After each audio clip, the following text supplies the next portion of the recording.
Bom, boa noite a todos. A gente, como de costume, às quartas-feiras, estamos dando seguimento aqui ao nosso livro Nos Domínios da Mediunidade. Hoje, retornando com o capítulo 25, em torno da fixação mental. Hoje é dia 1º de dezembro, né? Esclarecer aqueles que nos acompanham que hoje é o nosso último estudo do ano de 2021. A gente vai fazer um período aí de recesso, né? De fim de ano, comecinho do ano, e em breve, já no começo do ano que vem, a gente retorna com o estudo, né, os últimos capítulos aqui desse livro, Nos Domínios da Mediunidade, para decidirmos aí o próximo livro, né, da série André Luiz, para a gente prosseguir estudando. A divulgação do retorno, a gente vai fazer nas nossas redes sociais, aí pode ser no Instagram, aí eu vou colocar mais à frente, mas deve ser lá para meados do mês de janeiro. Mas aí a gente vai divulgar depois no Instagram. Então, vamos dar início aqui à leitura. Capítulo 25, em torno da fixação mental. No caminho de volta, procuramos, Hilário e eu, movimentar a conversação, no sentido de recolher da palavra de nosso orientador alguma lição a respeito da fixação mental. Muita vez, anotara o fenômeno, buscando estudá-lo. Entretanto, para colaborar com um amigo mais novo que eu no serviço da espiritualidade, aderi ao assunto, animando-o com o melhor interesse. Meu colega, sem disfarçar o espanto que lhe assomara a alma desde a manifestação do estrangulador de Toscana, falou preocupado. Sinceramente, por mais me esforce, grande é a minha dificuldade para penetrar os enigmas da cristalização do espírito em torno de certas situações e sentimentos. Como pode a mente deter-se em determinadas impressões, demorando-se nelas, como se o tempo para ela não caminhasse? Tomemos, por exemplo, o drama de nosso infortunado companheiro, há séculos imobilizado nas ideias de vingança. Estará nessa posição lamentável por tantos anos, sem ter reencarnado? Aulus ouviu com atenção e ponderou. É imprescindível compreender que, depois da morte no corpo físico, prosseguimos desenvolvendo os pensamentos que cultivávamos na experiência carnal. E não podemos esquecer que a lei traça princípios universais que não podemos trair. Subordinados à evolução, como avançar sem lhe acatarmos a ordem de harmonia e progresso? A ideia fixa pode operar a indefinida estagnação da vida mental, no tempo. Simbolizemos o estágio da alma na Terra, através da reencarnação, como sendo valiosa linha de frente na batalha pelo aperfeiçoamento individual e coletivo. Batalha em que o coração deve armar-se de ideias santificantes para conquistar a sublimação de si mesmo, a mais alta vitória. A mente é um soldado em luta, ganhando denotadamente o combate em que se empenhou, tão logo seja conduzida às aferições da morte, sob verticalmente para a vanguarda, na direção da esfera superior, expressando-se-lhe o triunfo por elevação de nível. Entretanto, se fracassa, e semelhante perda é quase sempre o resultante da incúria ou da rebeldia, volta horizontalmente nos acertos da morte, para a retaguarda, onde se confunde com os desajustados de toda espécie, para indeterminado período de tratamento. Em qualquer frente de luta terrestre, a retaguarda é a faixa atormentada dos neuróticos, dos loucos, dos mutilados, dos feridos e dos enfermos de toda a casta. Ante o interesse com que lhe ouvimos a exposição, Aulus prosseguiu, depois de ligeira pausa. De certo, as legiões vitoriosas não se esquecem dos que permanecem no desequilíbrio, e daí vemos missões de amor e renúncia, funcionando dirigentes onde estacionam a desarmonia e a dor. E o problema da imobilização da alma tornou meu colega ávido de saber. O interpelado sorriu e considerou. Em nossa imagem, podemos defini-la como a propriedade possível. É o que o tempo, para nós, é sempre aquilo que dele fizemos. Para melhor compreensão do assunto, lembremos-nos de que as horas são invariáveis no relógio, mas não são sempre as mesmas em nossa mente. Aqui, de uma forma, ele está falando dos processos de cristalização, né? O que acontece? Às vezes, num determinado momento da vida do indivíduo, né, um fato muito impactante, né, uma grande perda, né, uma situação em que gerou uma situação de rancor, de raiva, né, ou de perda, o indivíduo, o que acontece? Ele se cristaliza naquela situação, né, como se o tempo parasse. E ele fica revivendo aquela situação como se fosse um loop infinito, né? Então, ele se prende naquela situação ou de dor, ou de vingança, ou de ódio. E o que acontece? É como se o espírito estivesse se cristalizando no tempo. Por isso que ele diz aqui, o relógio passa no seu tempo normal, mas o tempo da mente é diferente. Então, às vezes, fica cristalizado numa situação de dor, de sofrimento, e ele fica vivendo aquela situação indeterminadamente, como se fosse um loop infinito, né? Tem até um filme, esqueci o nome, que o indivíduo acordava num dia, aí ele vivia aquele dia, aí ele acordava no dia seguinte, ele revivia novamente tudo aquilo que ele viveu no dia anterior, né? Então, é mais ou menos uma situação assim, né? Isso é bastante comum, né? Até entre os encarnados mesmo, né? A gente vê pessoas, às vezes, que numa situação de dor e de ódio, elas não se libertam daquilo, né? E elas não compreendem que elas estão presas aqui, como se elas estivessem presas num loop de tempo infinito, revivendo aquela situação eternamente, até que ela perceba aquilo, consiga se libertar e fluir a vida, né? Como se a vida se estagnasse, né? Fica parada naquela situação, cristalizada naquela situação de dor. Quando felizes, não tomamos conhecimento dos minutos, satisfazendo aos nossos ideais ou interesses mais íntimos. Os dias voam céleres, ao passo que, em companhia do sofrimento e da expressão, temos a ideia de que o tempo está inexoravelmente parado. E quando não nos esforçamos por superar a câmera lenta da angústia, a ideia aflitiva ou obcecante nos corrói a vida mental, levando-nos à fixação. Chegamos a essa fase, o tempo com que se cristaliza dentro de nós, porque passamos a gravitar em espírito em torno de um ponto nevrálgico de nosso desajuste. Qualquer grande perturbação interior chama-se paixão ou desânimo, crueldade ou vingança, crime ou desespero. Pode imobilizar-nos por tempo indefinido em suas malhas de sombra, quando nos rebelamos contra o imperativo da marcha incessante com o sumo bem. Analisamos ainda o nosso símbolo do combate. O relógio inflexível assinala o mesmo horário para todos. Entretanto, o tempo é leve para os que triunfam e pesado para os que perderam. É aquilo que Jesus falava, né? Que o fardo dele é leve. Por quê? Se a gente vive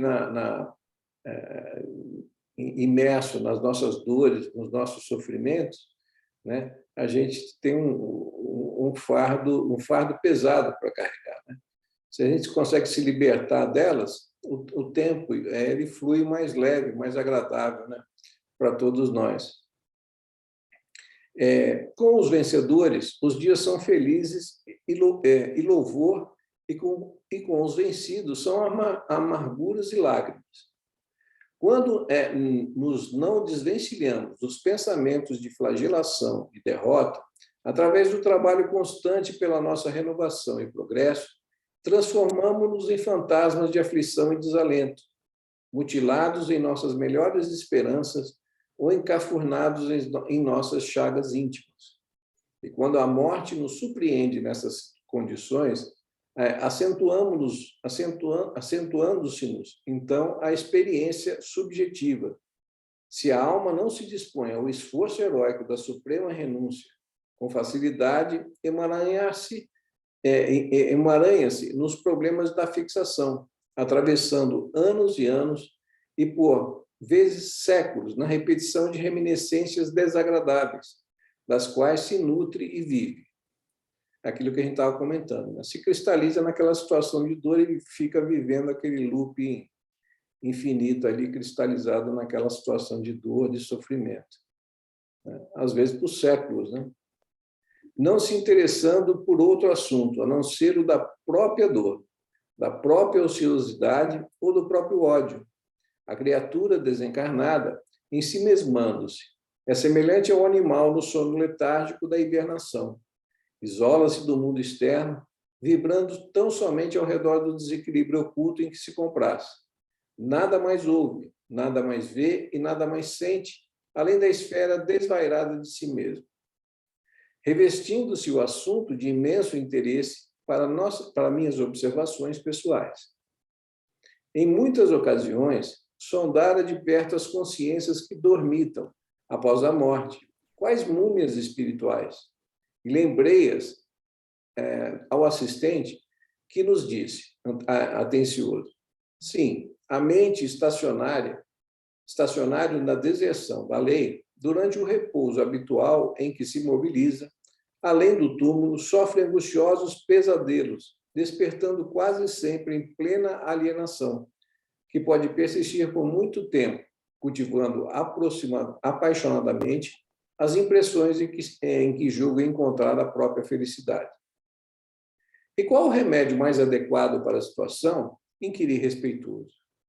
Muitas dessas almas desorientadas, comentou o instrutor, por fim, se entediam do mal e procuram a regeneração por si mesmas, ao passo que outras, em nossas tarefas de assistência, acordam para as novas responsabilidades que lhe competem no próprio reajuste. São soldados feridos, buscando corresponder às missões de amor que lhes visitam o pouso de restauração.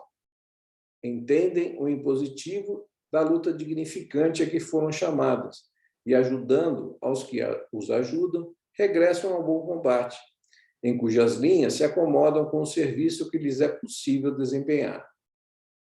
Outras, porém, recalcitrantes e inconformadas, são docemente constrangidas ao retorno à batalha, para que se desvencilhem da prostração a que se recolheram. A experiência no corpo de carne, em posição difícil, é semelhante a um choque de longa duração, em que a alma é convidada a restabelecer-se. Então, aquele espírito que está naquela situação, cristalizado naquela situação de dor, de sofrimento, né? E, como eu estava falando anteriormente, fica como se o tempo tivesse parado, e ele fica revivendo aquilo constantemente, aquela situação constantemente. Então, às vezes, a própria situação de reencarne, aquele choque anímico da matéria, né? Só isso, às vezes, já ajuda bastante a se libertar um pouco dessa situação que se cristalizou, né? Naquela dor, naquele sofrimento. A experiência da matéria, com o recomeço, né? É uma grande bênção para o tratamento desse tipo de situação, né? Para isso, tomamos o concurso de afeições do interesse que o asilam no tempo familiar, né? Então, a pessoa reencarna, geralmente com espíritos ali que estão dispostos a ajudá-la, né? Com a bênção, né? Do esquecimento, né? Do passado, e a pessoa começa novamente, tem um novo recomeço, né? Para tentar se equilibrar e se harmonizar.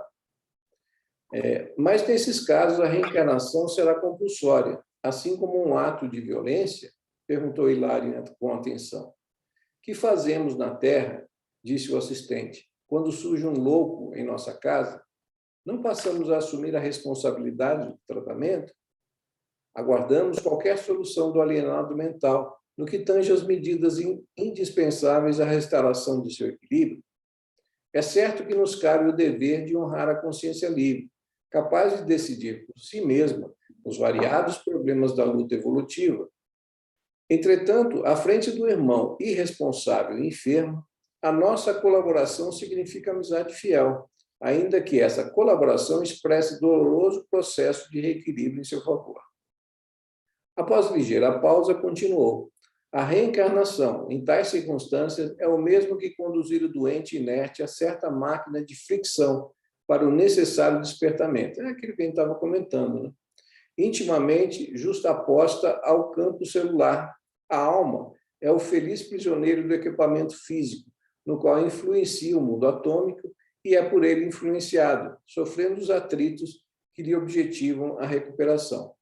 Então, o próprio fenômeno reencarnatório é um tratamento para aquele espírito doente, né? Que se cristaliza em situações de dor, de sofrimento, de ódio. Os significativos apontamentos convidavam-nos a meditar e aprender.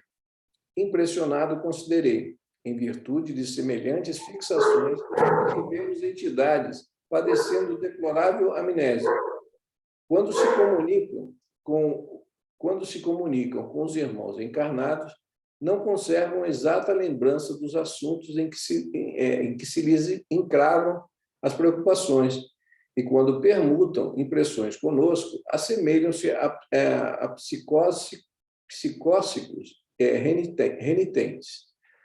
Então, também é um processo de descanso para aquele espírito, às vezes cansado, né? de viver aquelas situações. A reencarnação é uma bênção ali, né? É um tratamento onde o espírito consegue com o esquecimento, pelo menos momentâneo do passado, se libertar um pouco daquelas situações de dor, né? Isso mesmo. Por esse motivo, requerem habitualmente grande carinho em nosso trato pessoal. E quando encaminhados à reencarnação, no desajuste em que se veem, essas criaturas tornam a realidade de súbito? Perguntei com interesse. Nem sempre. E, imprimindo novo entorno à voz, o assistente continuou.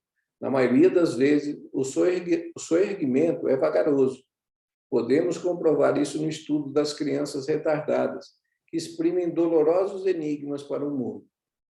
Somente o extremado amor dos pais e dos familiares consegue infundir calor e vitalidade a esses entezinhos que, não raro, se demoram por muitos anos na matéria densa, como apêndices torturados da sociedade terrestre, curtindo sofrimentos que parecem injustificáveis e estranhos e que nos constituem, para eles, a medicação viável.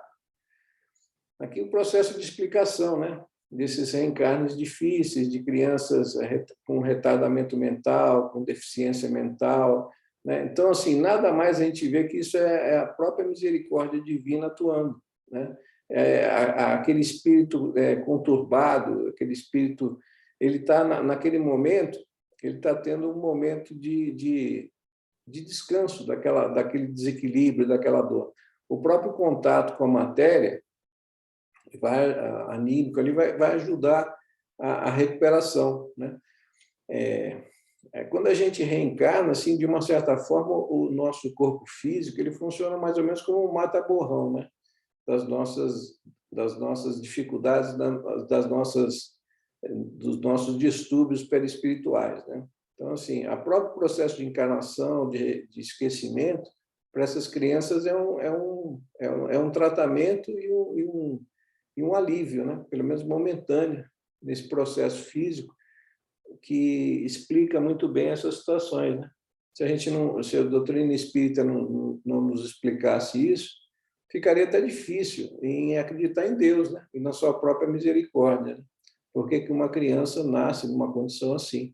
Se a gente não tomar em conta, né, a reencarnação, as vidas passadas, as leis de causa e efeito, né? Isso tudo está explicado dentro da doutrina espírita, né? É possível escutar ainda a verdade de nossa assertiva, nos chamados esquizofrênicos e nos paranoicos, que perderam o senso das proporções, situando-se em falso conceito de si mesmos.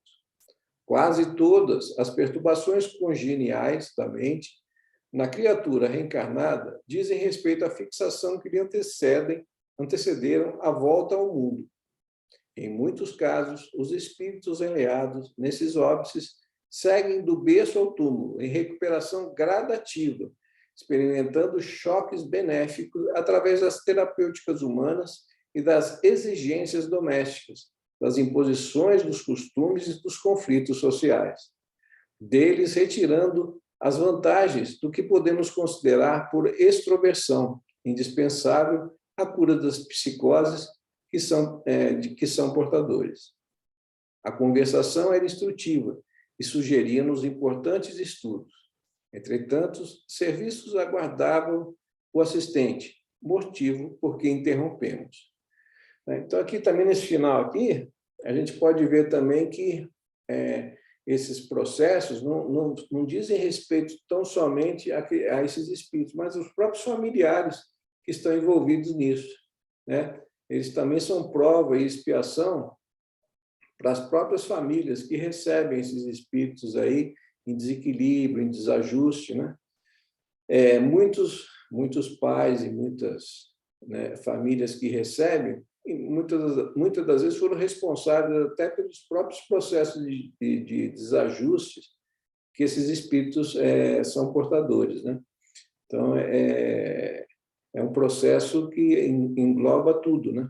Engloba o espírito, a família, aqueles que estão em volta, a própria sociedade amparando esses espíritos, né? Através das instituições que são responsáveis pelo tratamento desses espíritos, né? Então, a gente vê... tem uma frase do Evangelho que diz assim, né? Porque o homem tem que herdar do homem, porque coletivos são os trabalhos humanos, né? Isso diz bem a responsabilidade que temos assim uns com os outros, né? Uns ajudando os outros e sendo ajudados, né? Então, é como se fosse uma grande teia em que todos nós assim estamos envolvidos, né?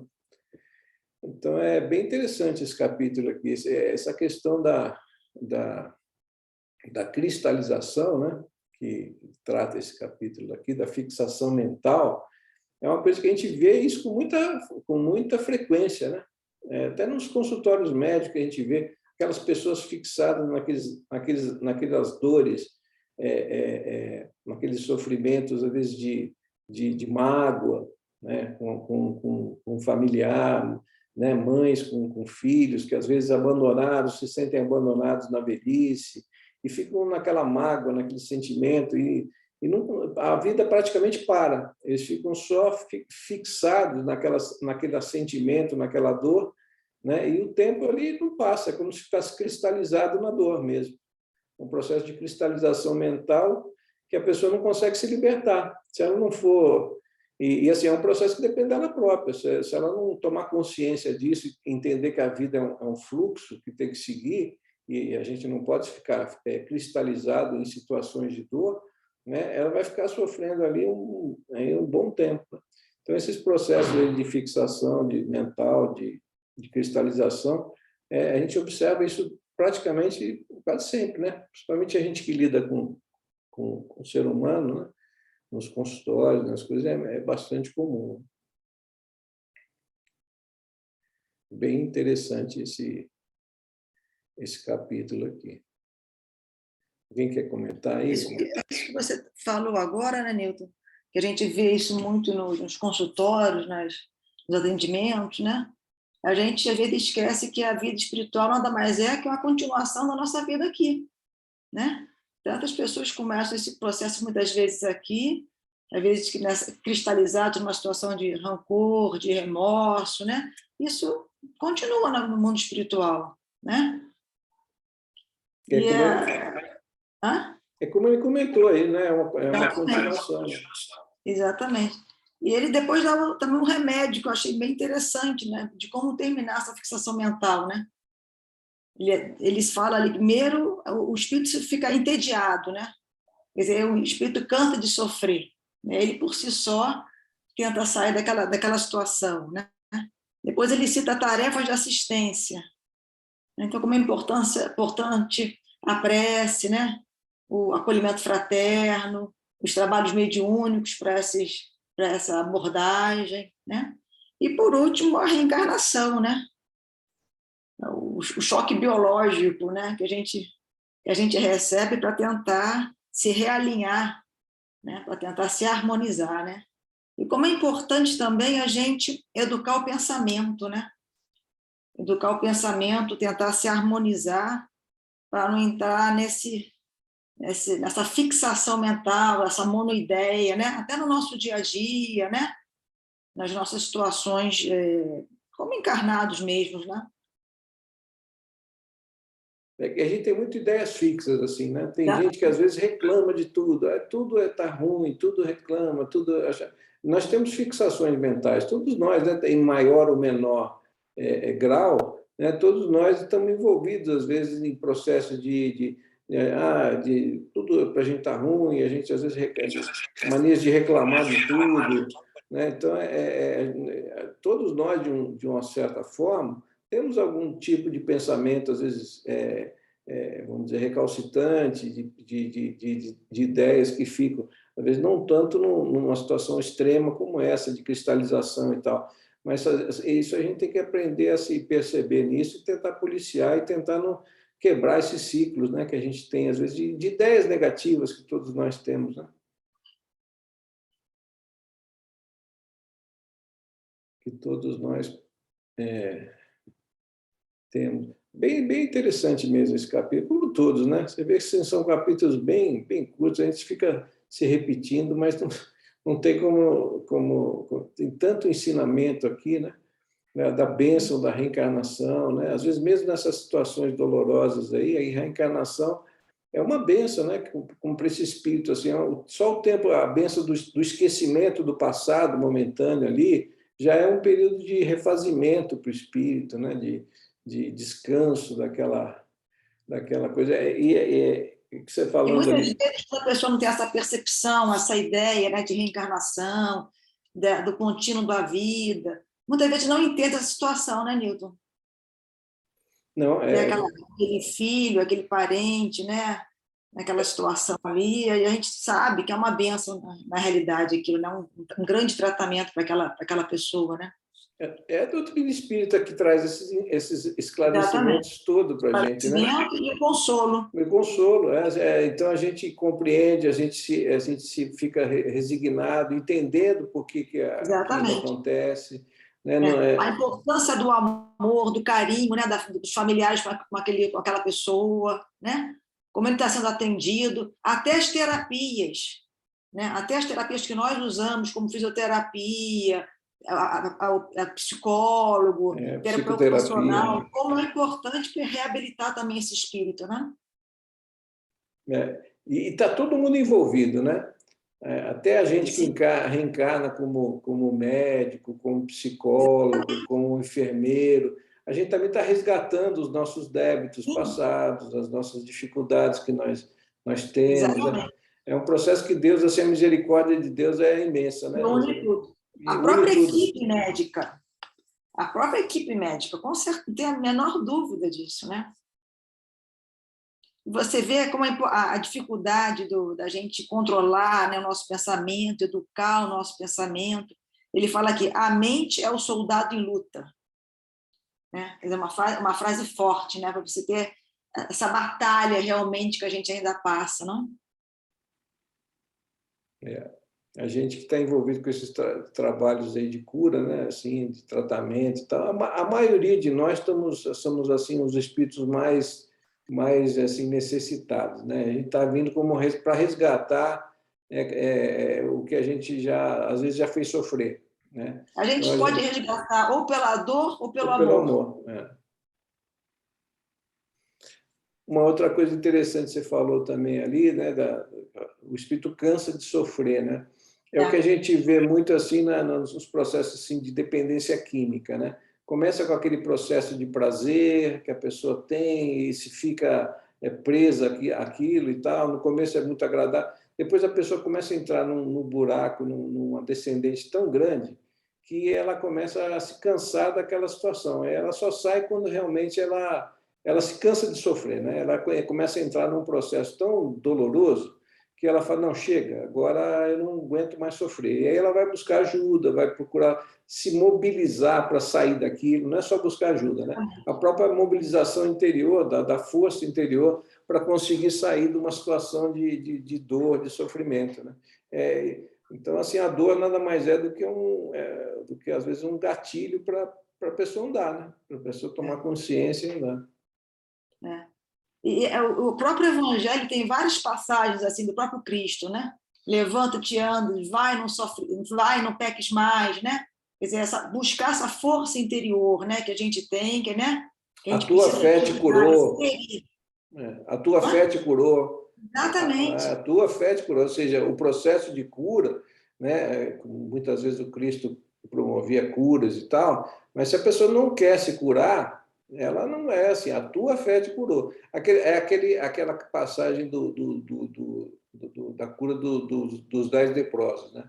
Ele cura 10 leprosos, mas só um volta para agradecer. Né? Por quê? Provavelmente aquele que realmente vai se curar, né? da alma. Por quê? É o único que realmente voltou, tomou conhecimento da situação e voltou para uma gratidão. Os outros provavelmente se curaram, vão entrar nos mesmos processos, vão voltar para os mesmos processos mentais que fizeram eles adoecer. Então, provavelmente vão adoecer de novo. Aquele que teve uma mudança de comportamento, uma mudança, uma transformação interior e que voltou para agradecer, esse provavelmente é que realmente atingiu a cura, né? Que vai atingir a cura. Muito interessante esse capítulo. Alguém quer comentar mais alguma coisa aí? Boa noite a todos. Boa noite, Zé. Esse capítulo aí, ele é cirúrgico, né? Como a gente costuma falar, né? Ele pega num ponto crucial, né? Porque é interessante a gente fazer uma analogia com a psiquiatria, né? A psiquiatria trabalha isso há muito tempo, essa questão da mente, né? E essa questão da cristalização das ideias, das fixações, né? Ligadas a experiências vividas nesta vida, né? Quer dizer, a psiquiatria ela já trabalha com essa questão da fixação mental no plano aqui material, né? Mas a gente observava nitidamente um limite, porque se você fica só no plano material, você não tem a visão transcendental da imortalidade da alma, da lei de causa e efeito, das reencarnações, você limita a sua visão, né? Você trabalha com aquilo, até com resultados, né? Porque a psiquiatria ela apresenta, né, historicamente resultados, mas você observa que o pulo do gato que a psiquiatria está dando agora de um tempo para cá, basicamente a partir de 2016, pelo que eu me engane, que foi quando a Sociedade Internacional de Psiquiatria começou, então, a entrar na questão da saúde mental e espiritualidade, né? E aí a Sociedade Brasileira aqui de Psiquiatria começou, então, né, a estudar muito isso e várias publicações que vêm sendo divulgadas aí nesses últimos anos, aí começa, então, a história da mente não local, né? Da questão da mente transcendental, não mais como um atributo do cérebro, né? Mas uma consciência espiritual, e que é um trabalho no corpo e fora do corpo, né? Então, esse capítulo ele mostra nitidamente, né, a questão dos transtornos da mente provenientes de vidas passadas. Fala, inclusive, das crianças que nascem com graves problemas mentais, né? Cita isso como expiações necessárias para um processo de reparação, né? E de evolução a partir do momento que essas crianças recebem o amor dos pais, né? Fala sobre isso. Isso é muito interessante, né? Porque ele traz os porquês, né? Um entendimento, né? E a gente não tendo essa sensibilidade espiritual, a gente não consegue entender, né? As pessoas não conseguem, de uma maneira geral, principalmente as pessoas agnósticas, os ateus, né? De por que crianças nascem com doenças congênitas tão graves, com transtornos mentais, paralisia cerebral e etc., né? Então, aqui mostra que nada na vida é o acaso, né? Tudo tem um motivo de ser, mas você só consegue enxergar isso a partir do momento que você é tocado pela questão transcendental, né? Muitos, né, vêm já ao longo do tempo sendo tocados por uma questão de momento de cada um de nós, e outros, talvez uma boa parte, será tocada a hora que a ciência desnudar isso tudo e a ciência trazer a realidade espiritual, o despertar da consciência espiritual, que é o que está começando a acontecer agora, né? Conforme foi previsto, né? Esse capítulo ele é muito rico, né? Ele é muito rico, porque fala como que é importante a gente trabalhar a questão da nossa mente, da nossa consciência. Muitas vezes, se a gente traz conosco desde cedo uma fixação que nos perturba de longa data, né, a gente tem que começar a analisar que isso deve vir de lá de trás, de vidas passadas. E isso permite um entendimento melhor, para que a gente possa trabalhar isso sem revolta. E, ao mesmo tempo, a gente vê as coisas que são adquiridas na encarnação atual, né? Ou você pode reparar os débitos, ou você pode acumular débitos, né? E aí a questão também do trabalho. Então, aí você vê como que tudo gira em torno dessa mente transcendental, dessa consciência, né, espiritual. E, e aí a gente lembra do Dr. Bezerra falando, né, que a melhor maneira de você tratar a tristeza, a depressão, é através do trabalho no bem, né? E é a terapia, né? Sueli Caldas também falava isso, né? A terapia da caridade para os transtornos da mente, para os processos obsessivos. Então, André Luiz traz essas informações aí através das mãos de Chico Xavier, são importantíssimas, né? Então, aqui dá para a gente fazer muita reflexão e muito aprendizado prático, né, para a nossa vida, para o nosso entendimento, né? E aí você vê como que o capítulo ele deixa claro duas missões que nós temos, né? A primeira, que é com nós mesmos, vencer a si mesmo, né? E a segunda, colaborar com o crescimento coletivo, né? Então não tem como a gente fugir dessa colaboração da evolução coletiva, principalmente nós espíritas, que com certeza estamos nessa situação como uma oportunidade enorme de reparação, desde que a gente consiga, primeiramente, fazer o dever de casa, que é vencer a si mesmo, e aí poder, então, contribuir de forma mais efetiva com o coletivo, né? Eu acho que esse capítulo aí talvez seja um dos mais essenciais desta obra, né? Os domínios da mediunidade. É bem interessante mesmo, Luciano. E essa questão da consciência extrafísica cada vez vai tomando mais coisa na própria ciência formal, né? Na própria academia. Você vê Não, é muito legal os trabalhos que o Alexander Moreira, lá de Juiz de Fora, que é psiquiatra, né, médico psiquiatra, ele está fazendo trabalhos maravilhosos, né, quantidade de publicação. A gente fez uma revisão sistemática naquele livro, naquela obra nossa, que é Medicina e Espiritualidade, e na introdução nós fizemos uma revisão sistemática. E tem uma parte forte sobre essa questão da mente, né? Da mente não local, da mente não mais como um atributo do cérebro, mas o inverso, né? O cérebro como instrumento dessa mente transcendental. E tem muita publicação do Alexandre Moreira, né? Que tem estudado muito isso e publicado. O Giancarlo Luchetti também, né? Até os livros-textos Então, mesmo, o livro-texto agora da Sociedade de Psiquiatria, que tem um capítulo só de espiritualidade. A Sociedade de Cardiologia, o livro da própria SBC, esse ano, um livro-texto também da Sociedade Brasileira de Cardiologia já tem um capítulo só sobre espiritualidade. Tem o Departamento de Espiritualidade da própria Sociedade Brasileira de Cardiologia, que tem coisa. A primeira diretriz de saúde e espiritualidade de 2019, que eles fizeram dentro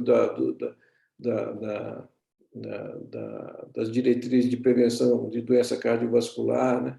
Então, assim, cada vez mais a própria ciência formal, a academia, vai tomando conhecimento disso. E assim, é legal porque isso serve para todo mundo, né? Quer dizer, para os espíritas fazerem esse trabalho, dentro do que lhes cabe como espíritas, né? Nós espíritas, nós médicos espíritas, né?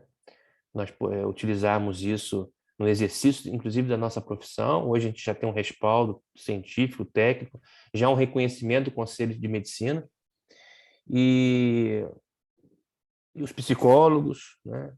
Então é muito legal, porque é um avanço, né? É um avanço. A gente nota nitidamente isso, né? Esse avanço está se dando a partir do momento em que está devassando essa questão da espiritualidade, né?